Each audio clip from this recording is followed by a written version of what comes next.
Hey, how's it going, everybody? My name is Magnum Martell, and I hope you've been enjoying the content I've been uploading the past couple days, even though I haven't been home. I did the big smart, and I set everything up in advance this time. And this time it actually worked. Thank God. But now that I'm back, as I prepare to hopefully get moved into a new place here soon, as I have finally found one, I do indeed have to get back to work. And probably the only thing about my work that I enjoy is reading stuff like this.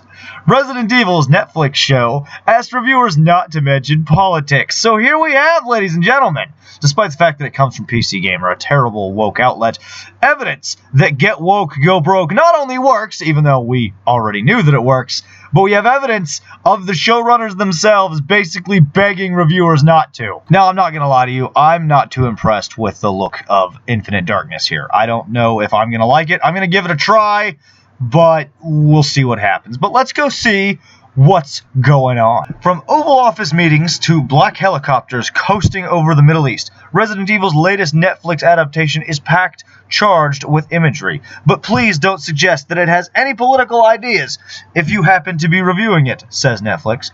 Resident Evil Infinite Darkness first season is out now, and by all accounts it sounds like a pretty decent show. But when reviewers examined their embargo materials that clarify when reviews can be posted, they noticed the unusual request from the series producers. Promoting its own review on Twitter, Gizmodo staff writer Charles Pollimore, that's a fun name, noted that part of the embargo included not mentioning the show's potentially political themes. Having been sent a copy of the embargo email, I can confirm that it does indeed ask that reviewers not link the fictional show with any real-world political topics. Capcom and Netflix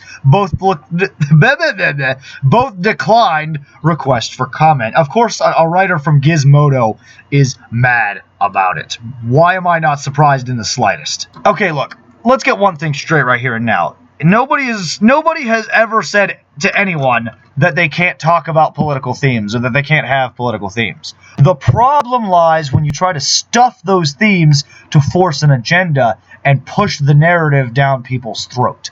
That's when people take issue. You can have political themes of war in the Middle East and corrupt politicians and oil. You can do all that stuff if you want to. Nobody's going to tell you you can't, but there's a right and a wrong way to do it.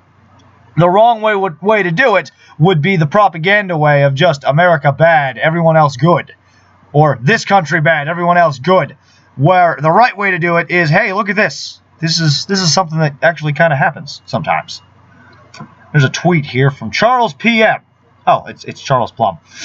I actually thought Resident Evil Infinite Darkness story was one of the better entries in the franchise outside of the games, but the studio asked reviewers not to talk about real-world events or politics, ended up casting shadow over the entire movie for me. Really? Why? Why is that? Why does that ruin it for you? Because you can't force your political ideology into it, Mr. Plum? Moving on.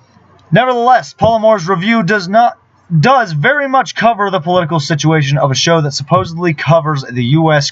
occupation of a fictional Middle Eastern nation, Penamstan.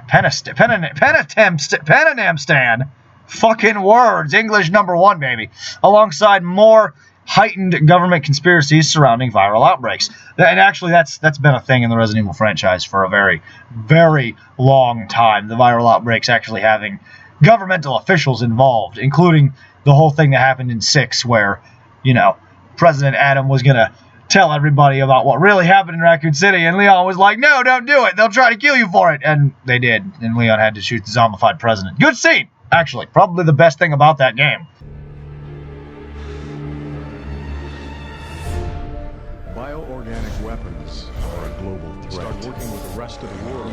Raccoon City. We have to come to it might create more problems. It's time we take responsibility. We want to have any chance. Always valued your friendship, Leon. Stay right where you are.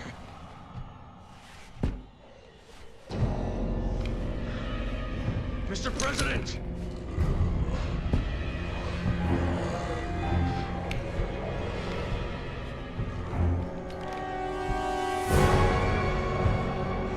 Don't make me do this.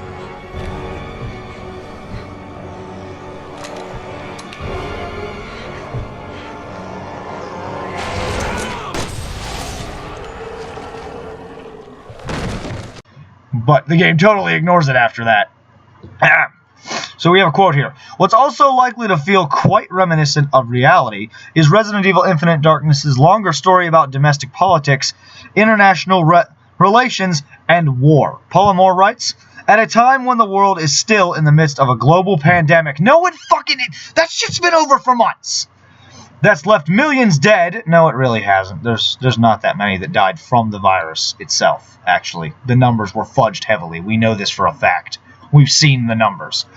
All zombie stories hit very, very differently. Why? Why? Because a company that happened to have a similar logo to Umbrella was seen with involvement and people made a bunch of memes? It sounds to me like you're just too sensitive, Mr. Polymore. But some of Resident Evil Infinite Darkness' specific geopolitical details do feel like pointed pieces of commentary about the real world. Yeah, that's how it works. Sounds rather political to me, but then I'm not writing a review, am I? Yeah, you are, actually. That's the end of the story. So, basically, reviewers mad that they can't talk about political agendas. Look, I'm probably going to at least watch it, give it a try. You know, I like the CGI Resident Evil movies. That live-action series about the Wesker people and stuff, that I'm skipping right over. I don't like the direction they're taking it. But I'll probably watch Infinite Darkness and see what happens. You know, Leon's my main man, and I can't just fucking drop out on something that he's involved in, especially if Rebecca Chambers is going to make an appearance. Because, damn, do I love me a tomboy. Now look at that, I said tomboy and my cat jumped in my lap because he thinks I'm talking about him. No, I like the Resident Evil movies, just as much as I like the franchise. As much as the movies are all completely unconnected besides the CGI ones, I still like them. They are at least a fun popcorn, sit down and spend a couple hours doing nothing kind of movie. But I'm glad Netflix is actually making this stand, because we have proof here that Get Woke, Go Broke works. And let's face it, Netflix is one of the wokest fucking services out there. Maybe they actually finally learned their fucking lesson after the Cuties debacle. I think we all remember that. No, I'm glad that they've taken this stand, though. Because what it says is they've realized that they lose out on money and success every time some reviewer goes on a fucking tangent and talks about politics for too long. You know, it's like those fucking console reviews for the new PlayStation and the new Xbox, where the guy spent like half the article talking about how the holes in the top of the damn Xbox strike his PTSD because he's afraid of dark holes. Brought the whole review down as a whole because it wasn't even really a review. So they want reviewers to focus on the subject of the movie itself.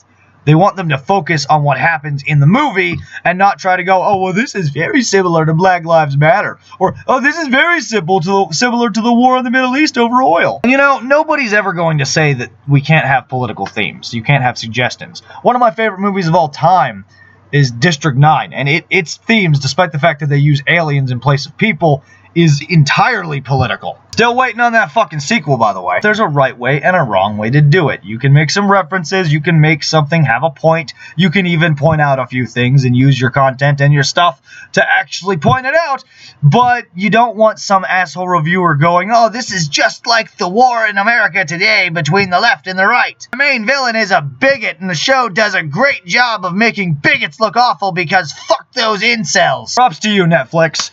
You get the gold star clap of approval on this one.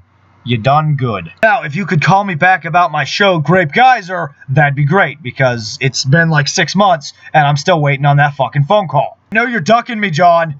Yeah, I know you want to buy a show about a purple gorilla man with a barbed-headed penis. Thank you all for watching. Please leave a like if you enjoyed. Let me know down in the comments below what you think about Netflix's decision to stop getting woke so they stop going broke.